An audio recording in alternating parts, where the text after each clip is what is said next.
PLID রোগীর জন্য ৪টি ব্যায়াম। এই ৪টি ব্যায়াম আপনারা প্রতিদিন ১০ মিনিট যদি করেন অথবা ৮ মিনিটও যদি করেন, ৪ দুগুণে ৮ মিনিট, তাহলে কিন্তু আপনি অপারেশন থেকে ইনশাআল্লাহ বাঁচতে পারবেন। সেই ৪টি ব্যায়াম আমি দেখাচ্ছি। প্রথম ব্যায়ামটি দাঁড়িয়ে, যে ব্যায়ামের নাম অর্ধচন্দ্রাসন। আমি করছি অর্ধচন্দ্রাসন, মানে অর্ধচন্দ্রের মতো। যেমন আমি প্রথমে উপরে হাত দুটো তুলব, এরপর পুরো শরীরটাকে ডান দিকে বাঁকা করছি। এই যে ডান দিকে বাঁকা করার ফলে আমার মেরুদণ্ড চাপ পড়ছে, মেরুদণ্ড বাঁকা হয়ে গেছে। পিঠের পেশিগুলো শক্তিশালী হচ্ছে, পিঠের পেশিতে চাপ পড়ছে, ডিস্কে চাপ পড়ছে, মেরুদণ্ডে চাপ পড়ছে।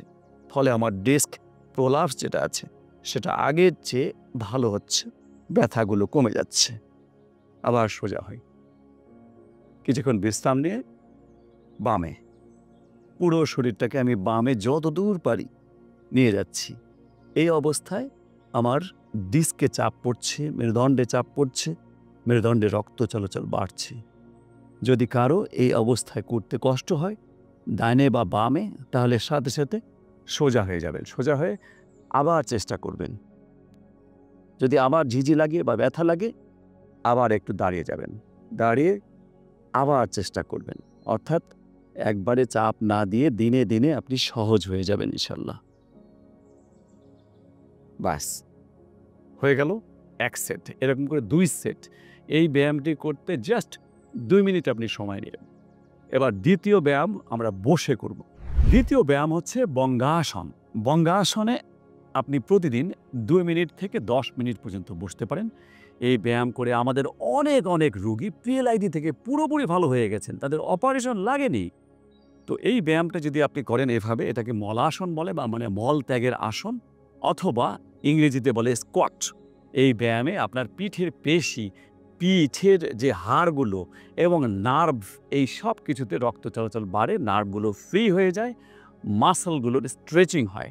সুন্দর এই ব্যায়ামটি আপনি এভাবেও করতে পারেন, মেরুদণ্ড সোজা রেখে, আর সামনে একটু ঝুঁকেও করতে পারেন। Just simple. নেক্সট ব্যায়াম হচ্ছে বজ্রাসন। বজ্রাসনটা ঠিক এইভাবে বসতে হবে। আমি একটু দেখিয়ে দিচ্ছি এইভাবে। বজ্রাসনের উপকারিতা কিভাবে আপনার পিএলআইডি ভালো করে সেটা পরে বলছি, তার আগে আসনটি দেখাচ্ছি।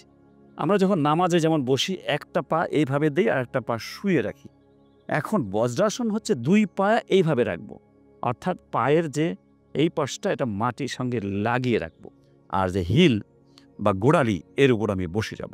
ব্যাস, হাত দুটো সোজা, পিঠ সোজা, পিঠ টান টান। এইভাবে আমি বসে থাকবো ২ থেকে ১০ মিনিট।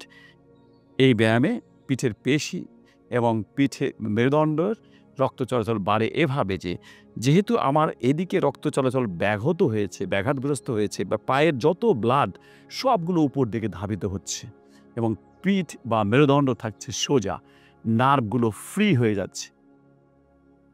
Very excellent. এই আসনটি আমরা ২ থেকে ১০ মিনিট প্রতিদিন করব। এবং চতুর্থ যে ব্যায়ামটা, সেটা শুয়ে থেকে। প্রথমে আমরা শুয়ে পড়লাম। এই ব্যায়ামের নাম হচ্ছে পবনমুক্তাসন। শুয়ে পড়লাম, পেট টান টান করে, কিন্তু ইজি উপায়ে। শ্বাস প্রশ্বাস স্বাভাবিক। ডান পা ভাঁজ করে বুকের মধ্যে ধরে এভাবে রাখলাম। আরও চাপ দিই যতটা পারি, যেমন এই হাঁটুটা ধরে যতটা পারি আমার বুকে চাপ দিলাম। এবং কেউ কেউ আবার আরেকটু যদি পারেন, এইভাবে সামনে হাঁটুর সঙ্গে নাক লাগিয়ে দিতে পারেন। যদি না পারেন, তাহলে এইভাবেই শুধুমাত্র থাকতে হবে। কতক্ষণ থাকতে হবে? যতক্ষণ পারেন। আপনি মনে মনে ২০ পর্যন্ত গণনা করতে পারেন। হয়ে গেল। এবার বাম পা। পবনমুক্তাসনের ৩টি ধাপ। প্রথমে ডান পা, তারপর বাম পা, তারপর ২ পা একসাথে।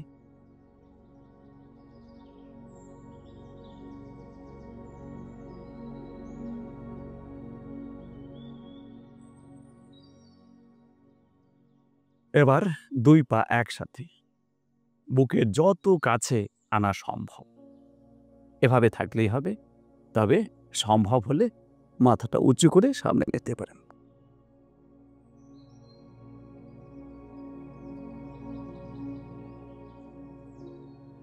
এটা হলো 1 সেট। আবার আমি নতুন করে শুরু করব। ডান পা, বাম পা এবং 2 পা একসাথে। এভাবে আমি 2 থেকে 3 সেট করব। প্রতিদিন কিভাবে এই ব্যায়ামগুলো মেইনটেইন করা সম্ভব? ঘুম থেকে জাস্ট উঠে টয়লেটে গিয়ে আপনি প্রথম কাজ করবেন 10 মিনিটের জন্য এই ব্যায়াম। শুধু কি পিএলআইডির জন্য উপকার? সমগ্র শরীরের জন্য উপকার। প্রতিদিন 10 মিনিট ব্যায়াম করলে মাসে হয় 300 মিনিট। 300 মিনিট ভাগ 60, 5 ঘন্টা। তাহলে একটা মানুষ 5 ঘন্টা মাসে ব্যায়াম করবে, তার শরীরের ফিটনেস আর যে ঘুমিয়ে থাকবে তার শরীরের ফিটনেসে অনেক ডিফারেন্স হবে। সুতরাং যারা পিএলআইডি রোগী আছে, প্রতিদিন 10 মিনিট এই 4টি ব্যায়াম যদি আপনি করেন, ইনশাল্লাহ আপনি অপারেশন থেকে বাঁচতে পারেন। আপনারা এই অনলাইনে আমাদের এই সেন্টারটা দেখছেন যে এটা হচ্ছে ইয়োগা সেন্টার। এটা আমার নিজের তৈরি ইয়োগা সেন্টার, যাতে করে ইয়োগার মাধ্যমে মানুষকে সুস্থ রাখা যায়। শুধু পিএলআইডি নয়, যে কোনো ব্যাক পেইন বা আইভিএস বা আপনার হাঁটুর ব্যথা বা হাইপার অ্যাসিডিটি বা হাইপার টেনশন বা পেটের যত ধরনের রোগগুলো বা মাথা ব্যথা, মাইগ্রেন, থাইরয়েড সমস্যা, হরমোনাল সমস্যা, ইনফার্টিলিটি বা সন্তান হয় না এরকম বাবা-মা, সবার জন্য ইয়োগা খুবই উপকারী এবং এগুলো ধাপে ধাপে আমরা সবগুলো ইয়োগা সবার জন্য উন্মুক্ত করে দেবো ইনশাল্লাহ আমাদের এই ইয়োগার সেন্টার থেকেই।